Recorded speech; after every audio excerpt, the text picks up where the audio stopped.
안녕하세요. 세상의 모든 사연과 사랑 이야기를 전해드리는 시간입니다. 오늘의 사연은 부산에 사시는 30대 남성분께서 보내주신 사연입니다. 저는 어려서 일찍이 어머니를 여의고 홀아버지 아래서 자랐습니다.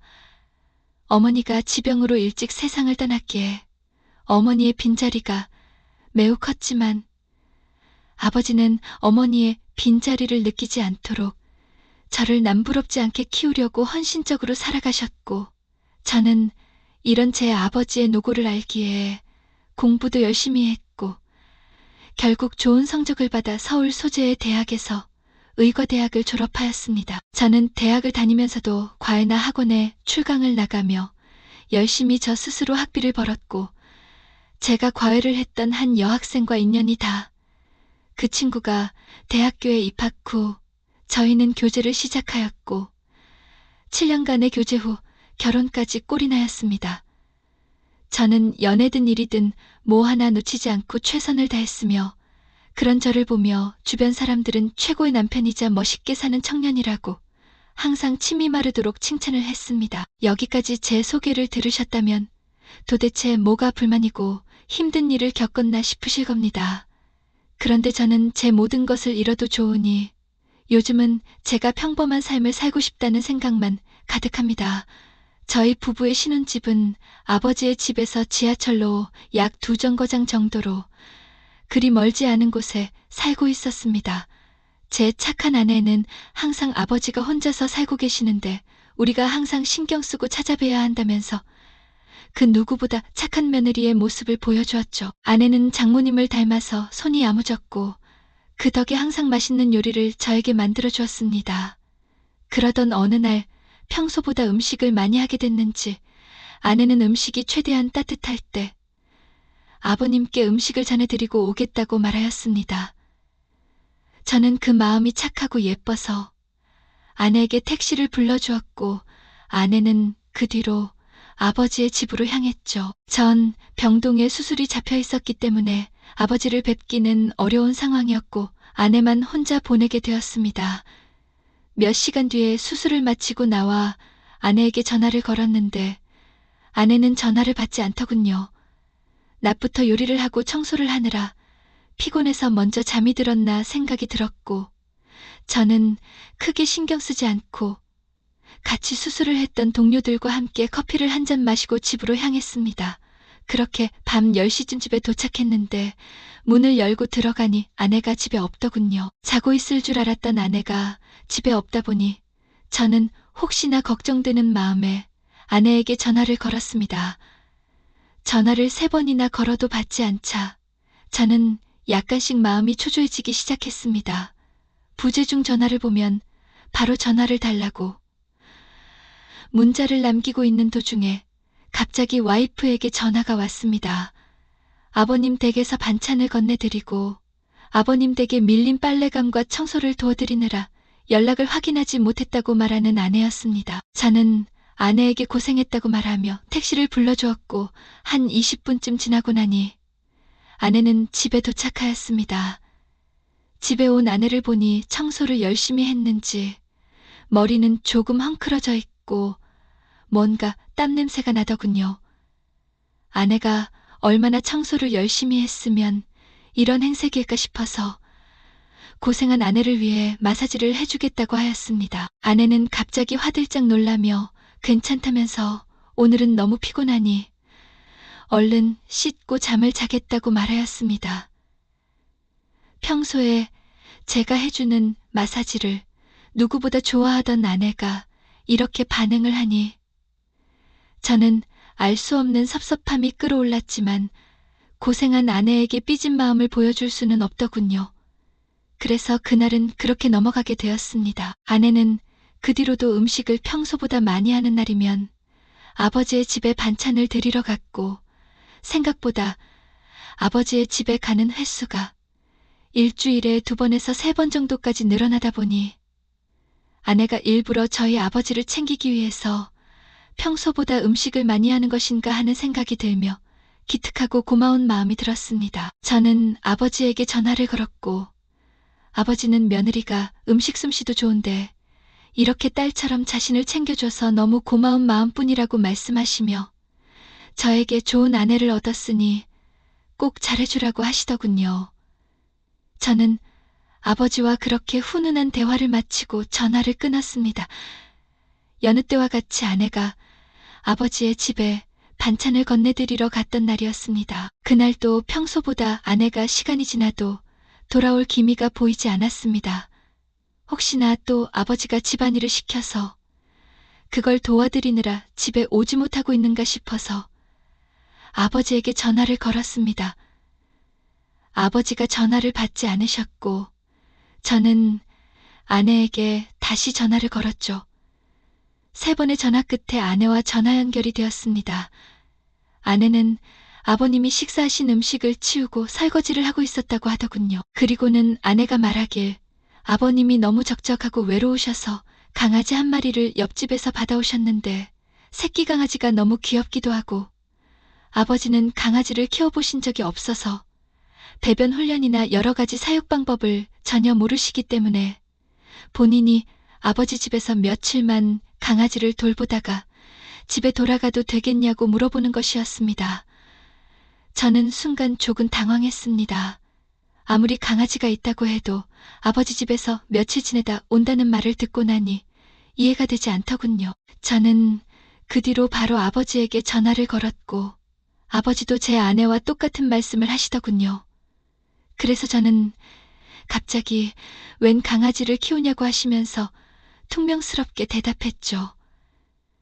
아버지는 이제 너도 곁에 없으니 강아지라도 키워야 내가 덜 외롭지 않겠냐고 말씀하셨고 그리고 며느리가 또 강아지를 좋아하다 보니 강아지를 키우면 우리 집에 더 자주 오지 않겠냐고 하시더군요. 그 말을 들은 저는 아버지가 요즘 많이 외로우셔서 말동무가 필요하셨구나 라는 생각이 들어 우선 알겠다고 대답하였습니다.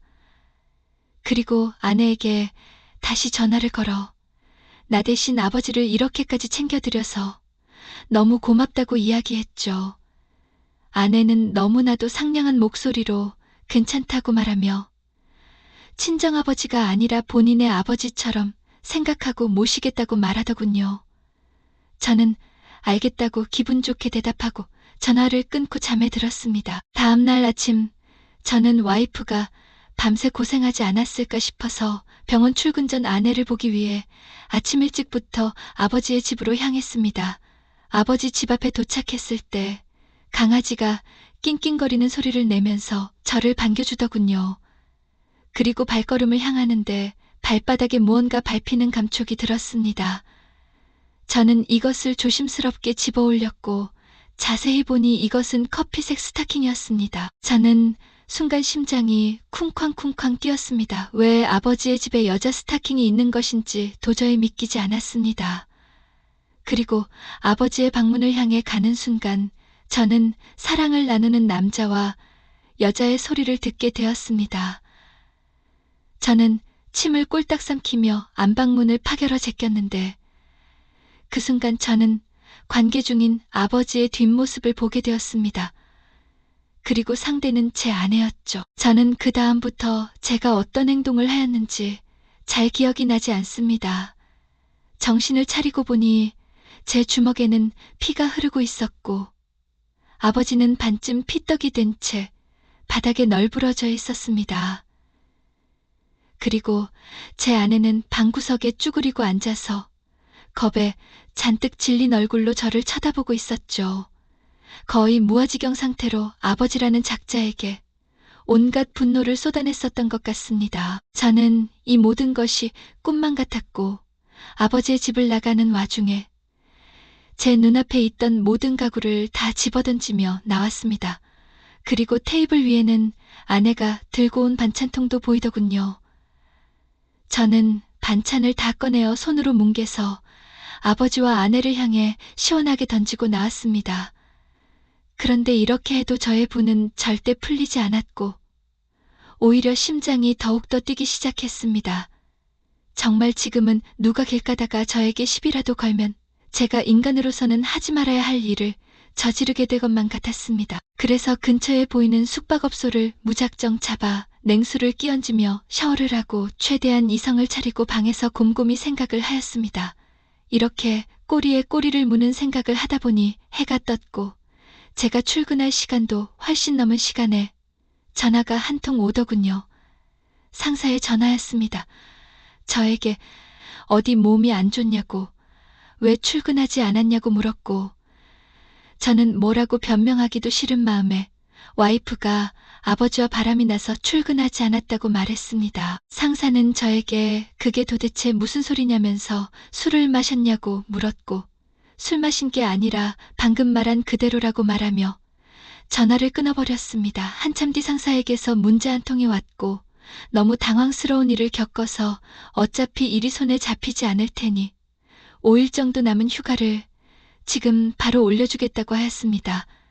저는 그렇게 숙박업소에서 3일 동안 물만 마시며 제 생각을 정리하였고 와이프와 아버지를 어떻게 처리해야 할지 고민하였습니다. 이런 사람도 부모라고 제가 혼자서 생각을 하면 할수록 내가 정말 세상에서 가장 존경하던 아버지가 어떻게 내 아내와 그런 관계를 벌인 것인지 믿기지 않았습니다. 마음 같아서는 제가 잘못한 것이 없는데도 제가 이 세상을 떠나고 싶더군요. 더 이상 삶에 대한 미련이 남지 않았습니다. 세상에서 제일 믿고 사랑하던 두 사람에게 이렇게 철저하게 배신을 당했으니 제 분노는 사그라들 기미가 보이지 않았습니다. 저는 그래도 이렇게 저 혼자 세상을 떠나면 너무 억울하다는 생각이 들어서 그 길로 숙박업소를 나와 장인과 장모를 만나러 갔습니다. 제 행색을 보던 장인과 장모는 너무 놀랐고 도대체 무슨 일이냐고 묻더군요. 저는 정말 죄송하지만 따님이 바람이 나서 그렇다고 말씀드렸고 너무나도 놀라신 나머지 장모님은 거품을 물고 쓰러지시더군요. 장모님의 갑작스런 쇼크에 저도 놀라서 장모님 응급처치를 진행하였고 구급차를 불러 빠르게 가까운 병원으로 이송하였습니다. 그리고 그렇게 일을 수습하고 난 후에 장인어른과 다시 병원 옥상에서 이야기를 이어나갔습니다.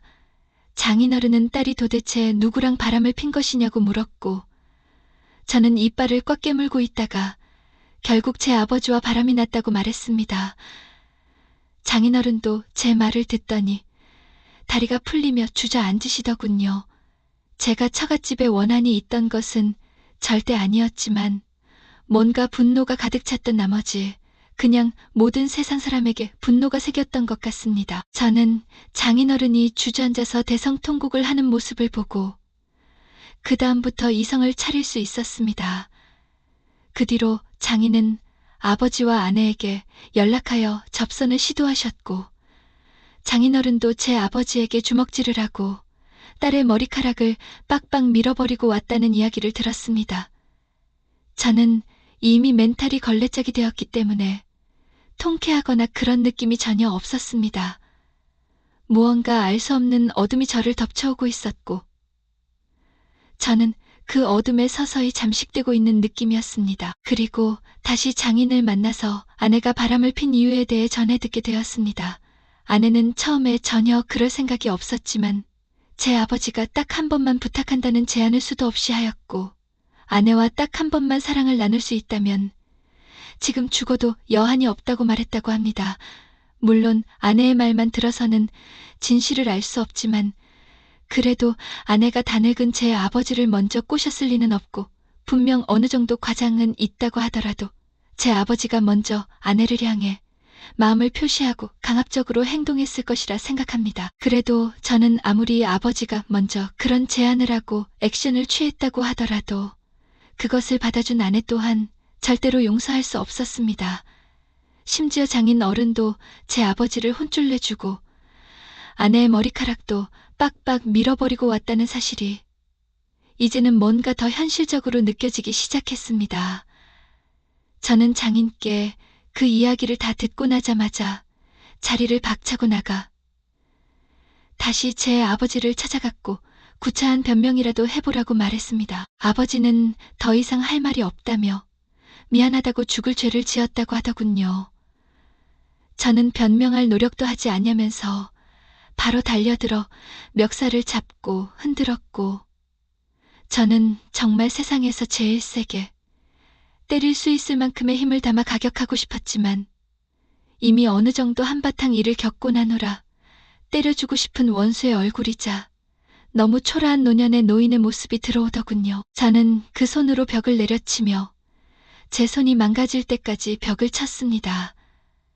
그 뒤로 저는 제 주변의 모든 연을 끊어내기 위해 최소한의 짐만 챙기고 제주도를 향했습니다. 핸드폰 번호도 바꾸고 그냥 챙길 수 있는 가장 간단한 것들만 챙겨서 그냥 새 출발을 하려고 무작정 제주도로 떠났습니다. 전 더 이상 인간과 관계를 맺지 않고 제 여생을 마무리하려고 합니다. 바람이 불면 바람이 부는 길을 따라 유유자적하면서 살고 싶습니다. 세상에 환멸을 느꼈고 이 환멸감을 해결할 수 있는 방법은 아직도 찾지 못하였습니다.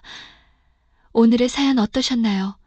사연자분을 위해 따뜻한 댓글 부탁드립니다.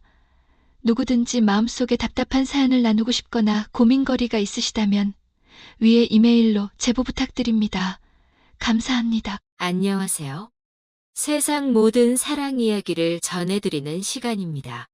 세 번째 사연입니다. 저는 올해 34살로 남편과 이혼한 지 얼마 되지 않았습니다.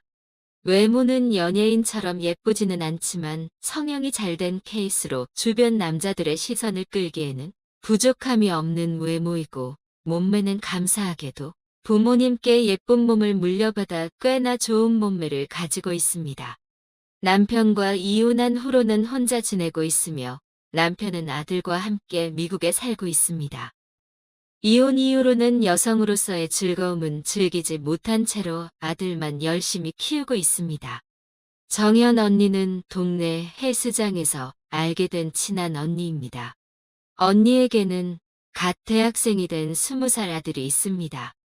정연 언니의 남편은 해외에서 장기간 일을 하고 있고 정연 언니는 저보다 9살이나 많지만 우리는 같이 필라테스 수업을 들으며 알게 된 사이인데요.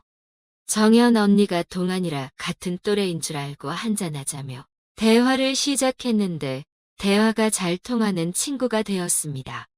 언니는 제가 이혼한 것을 알고 외로움을 달래주기 위해 저에게 나름 훈훈한 싱글 남성들을 소개해주곤 했지만 저는 그들이 제 몸만을 원할 뿐 진정으로 결혼을 생각하지 않는다는 것을 알고 몇 번 만나고는 말았습니다. 사실 언니는 이런 부분에서 진짜 개방적인 편이라 언니의 남편이 해외에 있는 동안 헬스장의 젊은 남성 트레이너와 몰래 관계를 맺곤 했습니다. 저는 지금 집에서 온라인 의류 쇼핑몰을 운영하고 있고 정연 언니는 전업주부입니다. 신기하게도 우리는 같은 아파트에 살고 정연 언니가 저보다 3층 더 위에 살고 있습니다.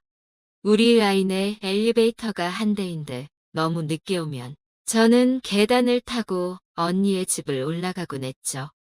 하지만 정연 언니는 대담하게도 대낮에 계단에서 그 남성 트레이너와 관계를 맺더군요. 깜짝 놀란 저는 바로 돌아갔지만 정연 언니도 저를 봤던 모양입니다. 그날 저녁 정연 언니는 저희 집에 들어오더니 웃으면서 저에게 묻더라고요. 낮에 계단에 너 맞지? 그게 너 아니었으면 나 오늘 당장 이사 갈 뻔했어. 근데 너도 한번 꼭 해봐. 정말 스릴 넘쳐. 저는 얼굴이 빨개졌어요. 언니 너무 대담한 거 아니야. 어떻게 대낮에 거기서 그래? 야, 이 동네 너 빼고 다 출근했지. 누가 그 시간에 계단했으니? 아들이 집에 있어서 멀리 가기는 그렇고 오늘 막 몸이 불타오르는데 어떡해. 나름 숨어서 한다고 한층 아래서 했는데 네가 올라올 줄이야. 정연 언니의 당당하고 거침없는 모습에 제 심장은 빠르게 뛰었습니다. 대낮에 본 장면을 떠올리며 외로웠던 마음이 요동치기 시작했습니다. 저는 평범한 여성이고 특별한 성향이 없는 무난한 욕구를 가진 사람입니다. 오히려 이런 평범한 제가 전 남편과 이런 문제 때문에 갈등이 많았습니다. 전 남편은 저보다 7살 많은 사업가입니다. 제가 전 남편의 회사에 취직해서 직원으로 일할 때 남편이 이미 한 번 장가를 다녀온 것을 알았지만 남편의 성실하고 열심히 노력하는 모습에 반했습니다. 남편도 제가 면접을 보러 왔을 때부터 유심히 봤다고 하더군요. 그때부터 저는 사장인 전 남편과 연애도 하고 사업에도 최선을 다해 5인밖에 되지 않던 회사를 직원이 100명이 넘고 매출이 300억 넘는 회사로 성장시켰습니다. 전 남편의 사업 노하우와 저희 좋은 아이디어로 회사를 환골탈퇴시킨 경우였습니다. 사실 사업적으로 전 남편과는 최고의 파트너입니다. 하지만 1년 동안 불같은 연애 끝에 결혼한 저희 부부는 그렇게 궁합이 맞지 않았습니다. 남편이 10살 많다 보니 좋은 점도 많지만 부부 관계에서는 진짜 별로입니다. 더군다나 전 남편이 운동도 하지 않아서 체력도 많이 떨어졌고 40대 중반에 들어서는 아예 2분 정도밖에 못하더군요. 그래도 남편의 일하는 모습을 존경하며 회사 일도 함께하고 애도 열심히 키우면서 살고 있었는데 남편의 외도 사실을 알게 되었습니다. 그것도 예전에 같이 살던 전 처랑 말이에요. 이게 무슨 개막장 드라마도 아니고 뭔지 싶었습니다. 이해하기 힘들었습니다. 저하고도 제대로 못하는 주제에 웬 바람을 필 수 있는지 말입니다.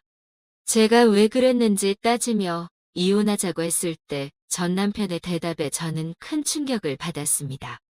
저랑은 속궁합이 잘 맞지 않고 허공에 노를 젓는 기분인데 전처랑 하면 자기는 남자답게 할 수 있다는 겁니다. 더 이상 정이 다 떨어진 남편과는 같이 겸상하기도 싫고 이혼의 기책도 전 남편에게 있으니 재산 분할을 하면 저에게 매우 유리했기에 여러 번의 분쟁과 합의 끝에 아파트 2채와 3층 꼬마 빌딩 1채, 그리고 현금까지 합쳐서 약 80억 정도를 위자료로 받게 되었습니다. 전 남편은 회사의 지분과 아들 양육권을 획득하여 전처와 미국으로 건너갔습니다. 한순간에 남편과 아들 그리고 사업을 모두 잃은 저는 한동안 정말 우울했습니다.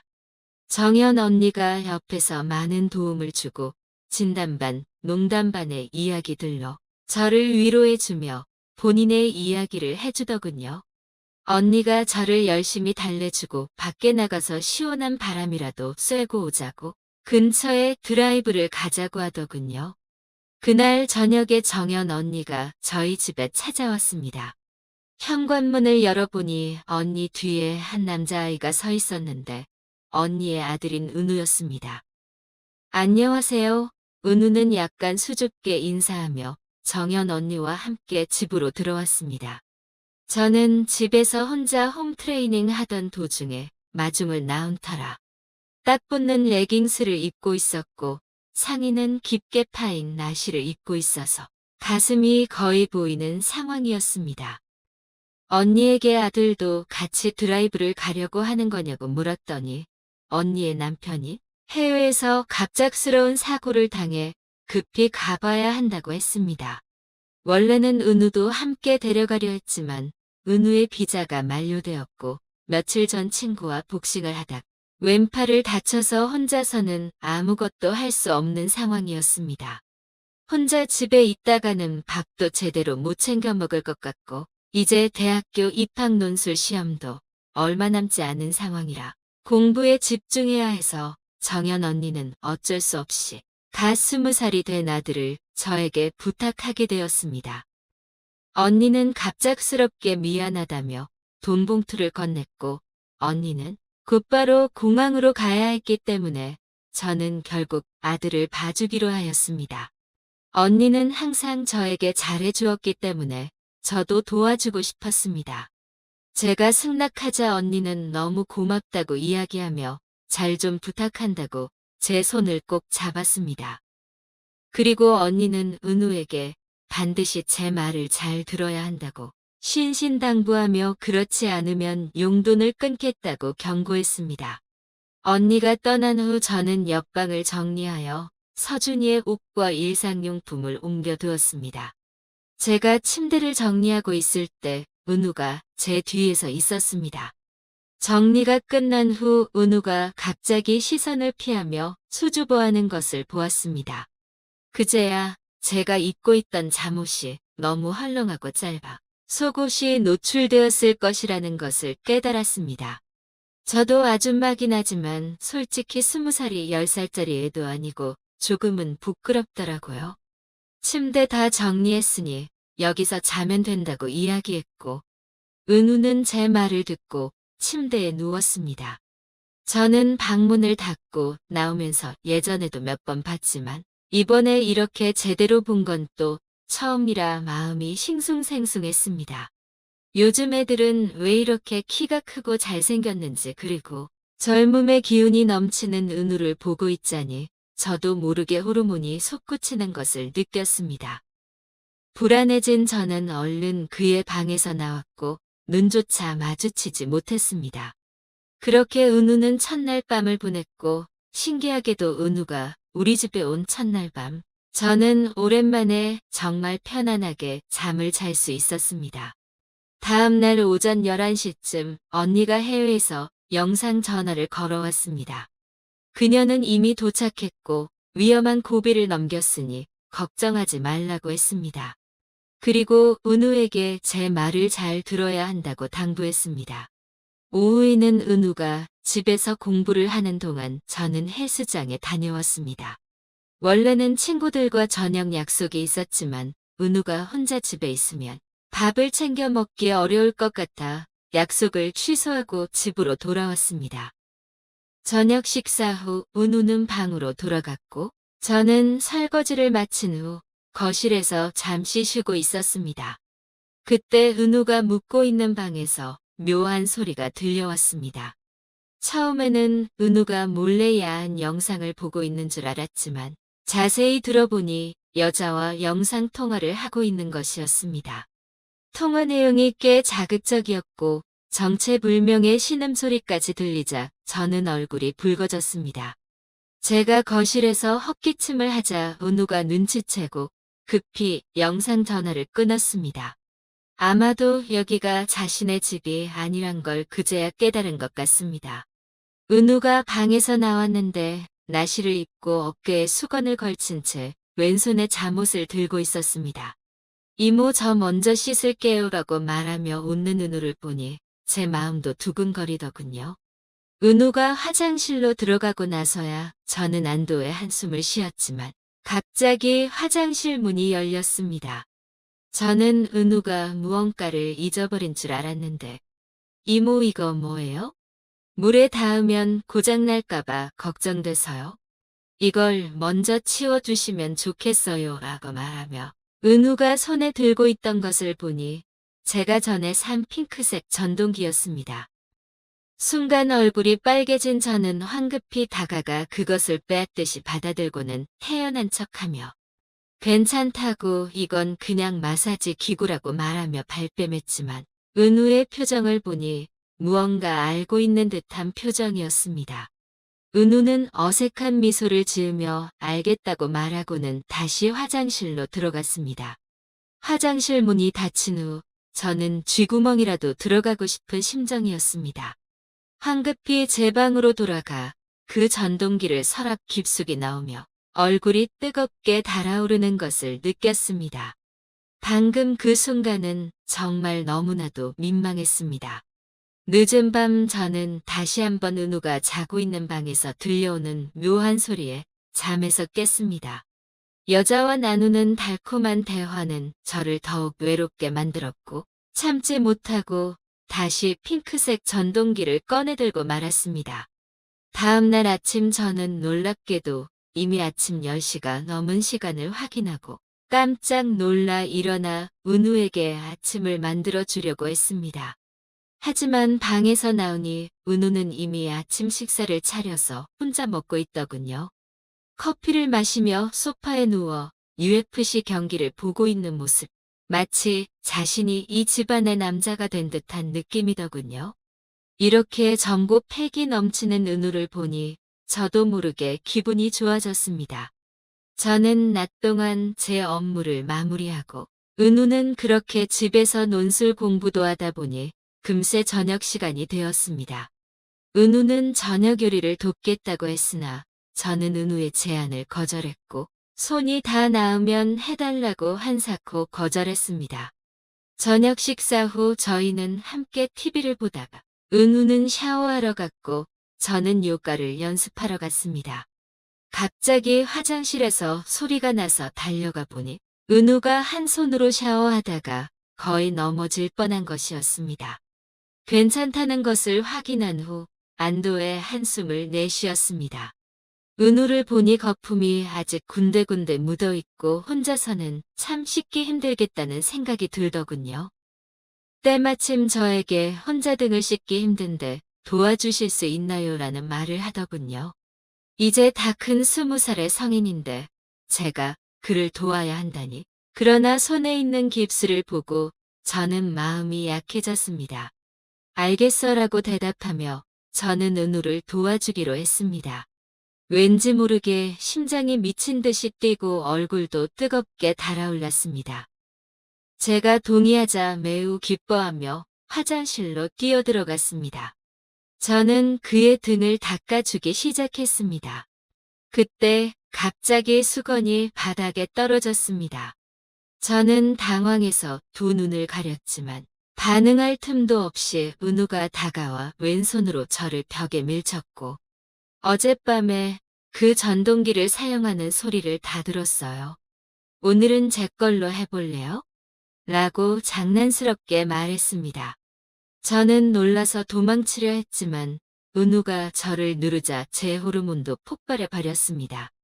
은우가 입맞추며 다가오자 저는 저항하지 않고 그를 맞이했습니다. 우리는 마치 불꽃이 튀는 것처럼 열정적으로 키스했습니다. 은우의 손이 다친 것을 배려해서 저는 오히려 더 적극적으로 그를 도왔습니다. 이후 우리의 관계는 더욱 가까워졌습니다. 저는 마치 그의 누나가 된 것 같고 은우는 제 동생 같은 느낌이 들었습니다. 집에 남자가 있다는 사실이 저희 생활을 더욱 즐겁게 만들어 주었습니다. 그 후 저는 온라인 쇼핑몰 운영을 더 열심히 하게 되었고 웃음도 많아졌습니다. 그러나 매일 밤 은우가 영상통화를 하며 여자친구와 이야기하는 소리를 들으면서 약간 질투가 났습니다. 저는 은우에게 직접 말하지 못하고 은근히 돌려서 말해 보았습니다. 그러자 은우는 웃으며 그 여자친구는 인터넷에서 만난 사이일 뿐 실제로 만난 적은 없다고 했습니다. 은우는 대학 졸업하면 이모랑 결혼할게요 라며 농담처럼 말했지만 그 말이 저를 무척 기쁘게 했습니다. 마치 첫사랑의 행복한 감정을 다시 찾은 듯한 기분이었습니다. 하지만 이런 기분도 잠시였습니다. 정연 언니가 그 다음날 전화가 왔습니다. 남편이 재활이 필요한데 국내에서 하게 될 것이라고 했습니다. 뭐가 그렇게 급한지 저녁 비행기로 출발한다더군요. 저는 속으로 원망했지만 또 한편으로는 걱정하기 시작했습니다. 그리고 이제서야 이 달콤한 꿈 같은 날들이 그냥 꿈일 수 있다고 생각했습니다. 은우는 그냥 30대 성숙하고 이쁜 여자를 즐기는 거지 진짜 사랑이 아니었을 겁니다. 그리고 앞으로 저는 점점 나이가 들어가는데 은우의 마음을 사로잡을 자신도 없었죠. 지금도 젊은 또래와 영상통화를 하고 있는 모습을 보니 저희의 관계는 그냥 순간뿐인 불장난이라는 생각이 들었습니다. 하지만 아쉬움을 달래는 마음으로 저는 그날 밤 은우와 더욱 뜨거운 밤을 보냈습니다. 역시 젊은 피는 남다르더군요. 우리는 새벽 내내 즐기고 잠에 들었습니다. 그리고 잠에서 깨어난 후 저는 은우에게 어제 밤이 마지막이라고 했습니다. 은우는 당연히 반대했지만 저는 단호하게 관계를 정리했습니다. 그리고 그를 자기 집으로 돌려보냈습니다. 저녁이면 언니가 올 테니 걱정할 것도 없었습니다. 저는 언니에게 카톡을 한 통 남겼습니다. 사업에 문제가 생겨 중국 출장을 가야 한다고 하고 집을 나섰습니다. 이렇게 하지 않으면 분명히 은우가 찾아올 테니까요. 지금 생각해도 저희 성격과도 맞지 않은 행동이었지만 꿈만 같았던 그 몇 주가 저에게는 좋은 추억이었습니다. 나쁜 여자라고 뭐라 해도 상관없습니다. 그 계기로 저의 우울증은 완전히 사라졌습니다. 이제는 다시 저희 원래 모습대로 돌아와 돌싱의 생활을 즐기고 있습니다. 좋은 남자를 만나면 결혼할지도 모릅니다. 그리고 이번에는 저와 비슷한 연령대의 남성을 선택할까 합니다. 서울에 사시는 30대 초반의 여성분께서 보내준 사연이었습니다. 여러분들은 오늘의 사연 어떠셨나요? 사연자분을 위해서 의견을 댓글로 많이 남겨주세요. 오늘의 사연 재밌으셨다면 구독과 좋아요 부탁드립니다. 누구든지 마음속에 답답한 사연을 나누고 싶거나 고민거리가 있으시다면 위에 이메일로 제보 부탁드립니다. 세상의 모든 사랑 이야기를 전하는 윤서였습니다. 감사합니다.